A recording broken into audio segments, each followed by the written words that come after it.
This week, LoyalTV is back in Oklahoma City, where we head to a historic district that was central to an industry built around the silver screen. Early 1900 in Oklahoma City is a booming town.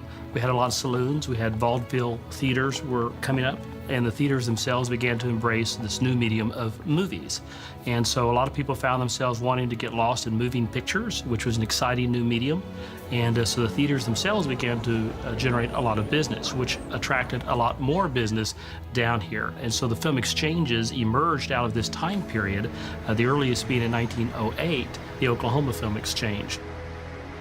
A film exchange was kind of like a blockbuster video or a red box of its day. If you were a theater owner, you would go to a film exchange which was owned by the studio. So imagine it, if you will, like a Paramount studio film exchange. And you'd go there and you would lease out films from that studio to show in your theater.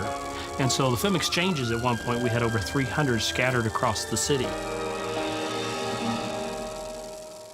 Film exchanges themselves, though, were problematic because we lived in a mostly timber-constructed downtown area, and the film stock that they stored was a nitrate-based film, which was very flammable. The problem with it being a nitrate-based film is it produced its own oxygen, so you couldn't put it out. It had to burn out on its own. Theaters are required to maintain elaborate precautions against fires. They would have theaters go up in flames on a regular basis because of these cameras igniting the film, or Oklahoma, as an example, weather got very hot, and in 104-degree temperature in a stuffy room where heat couldn't get out, it could get hot enough to ignite the film, which did actually happen in many cases. In 1918, Oklahoma City forced the film exchanges to relocate to the outer edges of the city and into fireproof buildings. Along Film Row itself, the film exchange buildings that we have are some of the very first fireproof buildings ever built in our state. The film would be stored in the vaults. If it was transported, it's transported in fireproof cans. The cans are transported in fireproof trucks, etc. Now, the theaters themselves, you had the element of the projector. I mean, that's really what presented a lot of the problems. There's a lot of interesting fire prevention technology that was created just because of these. Projection window usually has a little door above it with a string attached to it. The string always went over the projector. So if the projector caught on fire, the string would be burned, the door would drop over the window to help the audience have a little more time to get out before smoke filled the room. So projection rooms went up like every 2 weeks, somewhere. As theater owners driving in from all over the state and surrounding states, because this film exchange addressed the surrounding states too, the natural progression of a one-stop shop began to appear. So ancillary businesses began to pop up. You know, if you needed concession equipment for your movie theater, this was the place to come. If you needed movie posters, this is where you came. If you need signage, carpeting, theater seating, projection equipment, etc. The Oklahoma Theater Supply Company kept a projection room in stock all the time because every couple of weeks one would go up somewhere and they would have to replace it. And as the medium of sound began to come into play, the Oklahoma Theater Supply was real prominent in putting sound in many of Oklahoma's theaters.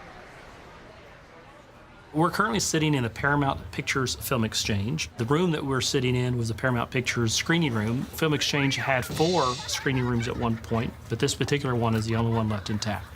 Paramount Pictures is very prominent in its operations down here, and behind them, though, was another business called the Griffith Theatres, which was the largest independently owned theater chain in the United States.